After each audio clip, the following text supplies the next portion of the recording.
Bom, hoje a gente vai falar sobre o controle social, né? Eu queria perguntar para vocês, assim, o que é que vem à mente quando vocês ouvem a palavra controle social? Quando você olha para a palavra controle social, o que é que vem à mente? A primeira vez que eu vi, eu achei a sociedade tentando controlar alguma coisa.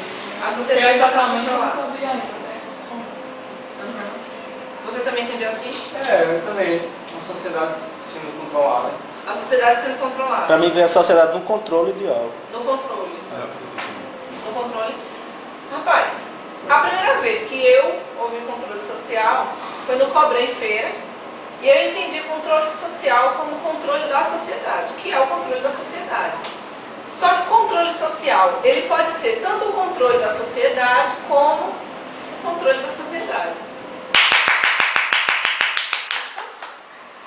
Nos dois sentidos que foi falado aqui. No controle da sociedade, no sentido que algo controla a sociedade, e no sentido de que a sociedade controla algo.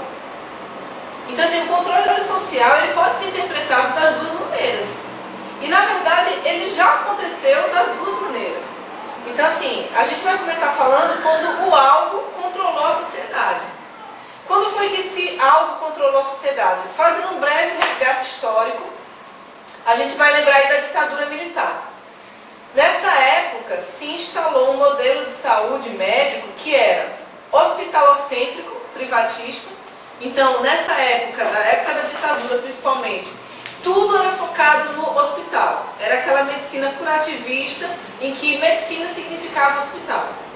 Então, valorizava a saúde individual. Então, era a doença ali na pessoa que ia para o hospital e ia ser curada. Isso era medicina nessa época. Beneficiava apenas um pequeno número de trabalhadores urbanos, porque a saúde ela não era universal.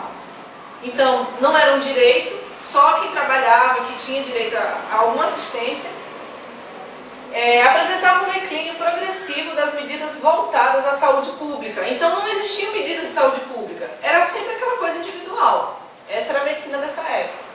As práticas de saúde estavam acondicionadas ao capital externo, no que diz respeito à tecnologia e medicamentos.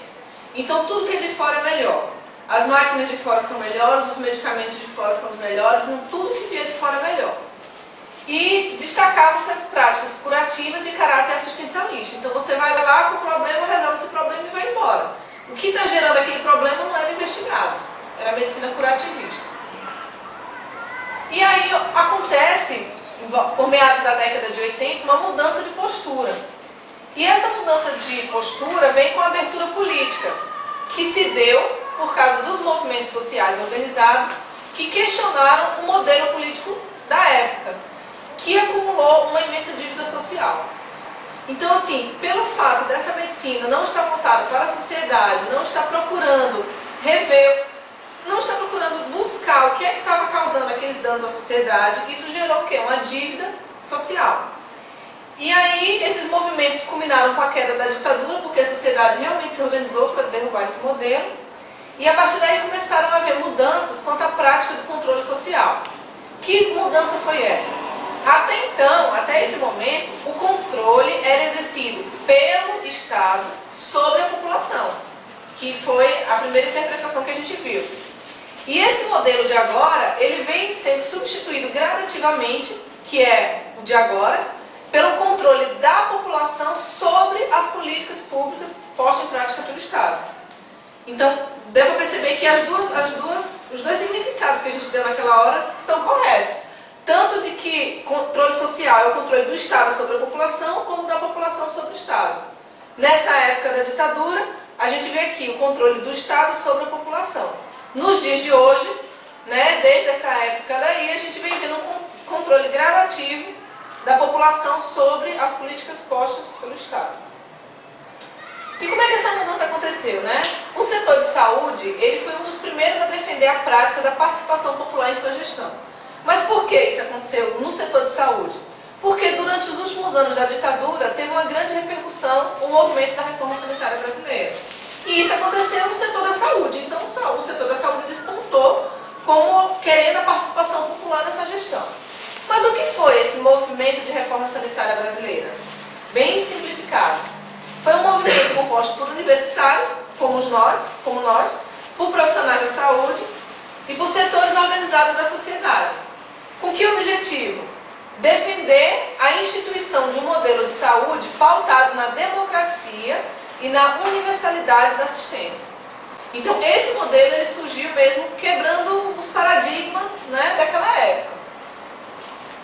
E aí a gente tem, em 1986, é importante sempre lembrar disso, a 8ª Conferência Nacional de Saúde. O que foi essa 8ª Conferência Nacional de Saúde? Foi um momento de ruptura com a velha visão curativa e imediatista de saúde, que era o que predominava naquela época. No relatório final dessa conferência, foi defendido o direito universal à saúde como um direito de toda a população brasileira. Então, o que pra gente agora parece ser comum, a saúde é direito de todo mundo, o SUS é para todo mundo, o que pra gente é comum hoje em dia, naquela época não era. Naquela época isso era idealizado, naquela época isso era uma coisa assim, que para muita gente era impossível, porque a saúde ela era restrita para alguns trabalhadores, ninguém mais tinha direito à saúde. Então isso foi idealizado, foi colocado em relatório dessa conferência e a partir daí essa ideia foi, né, se implementando aos pouquinhos. Essa conferência ela foi imprescindível para estimular a participação da população organizada nos núcleos decisórios para a garantia desse direito. Então, para que você tenha direito universal à saúde a toda a população, você precisa estimular a participação da população. Isso foi visto, né, as pessoas perceberam isso desde a 8ª Conferência Nacional de Saúde, em 1986. Então, isso não era uma prática da época, isso era uma coisa que eles queriam para o futuro. Então, o que essa conferência fez? Ela preparou o terreno para a Constituição que vinha aí 2 anos depois, em 1988. Que no artigo 196, ele assegura a saúde como um direito de todos e um dever do Estado. Sendo que o Estado ele é responsável por prover políticas sociais e econômicas, visando a redução de risco de agravos à saúde e deve atuar na promoção, proteção e recuperação. É importante destacar a diferença de promoção e proteção, né? A promoção é você promover saúde, fazer com que as pessoas tenham saúde, né? A proteção é você impedir que algo aconteça com ela, né? E recuperação é quando já está debilitado e você quer que volte ao normal. Então tudo isso é um dever do Estado. Mas como foi que aconteceu isso? Na Carta Magna, que é a Constituição de 1988, foi institucionalizado o SUS, o Sistema Único de Saúde. Só para isso aí foi só para esquematizar na cabeça da gente. Então assim, a Constituição criou o SUS. Só que nessa Constituição não disse como é que esse SUS tem que funcionar. Não disse todas as entrelinhas. Ele só criou o SUS.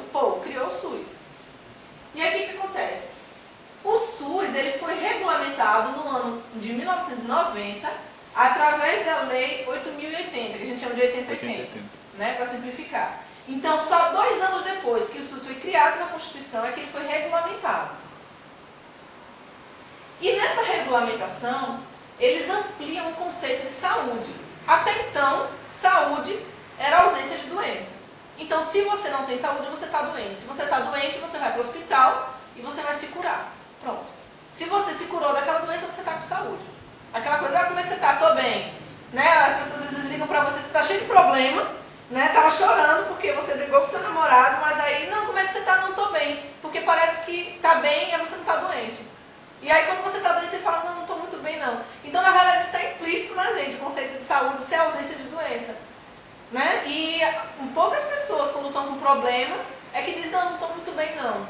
Porque consideram que aquilo é saúde. Mas a grande maioria acha, não, está bem, está com saúde, está bem, está com saúde, está tudo certo. E aí você não tem emprego, e aí você não tem lazer, e aí você não tem mais nada, mas as pessoas dizem que você tem saúde porque você não está doente. Só que isso, por que a gente pensa assim? Porque isso é uma coisa, ó, de décadas, isso é uma coisa que veio dos nossos avós, dos nossos pais, anos e anos. O SUS, olha, foi criado o quê? Em 80. Em 88, desculpa, eu li 80, em 88. Quando foi que a gente nasceu? Eu nasci em 87, então isso é muito recente. Para os meus pais, como é que eles vão imaginar o conceito de saúde desse jeito? Para os pais de vocês, para os avós. Então, para a sua avó, você é uma menina saudável, você está bem, não tem doença, você está saudável. E aí, que conceito de saúde ampliado foi esse? Eita. Jean, mais um copo aí, Jean.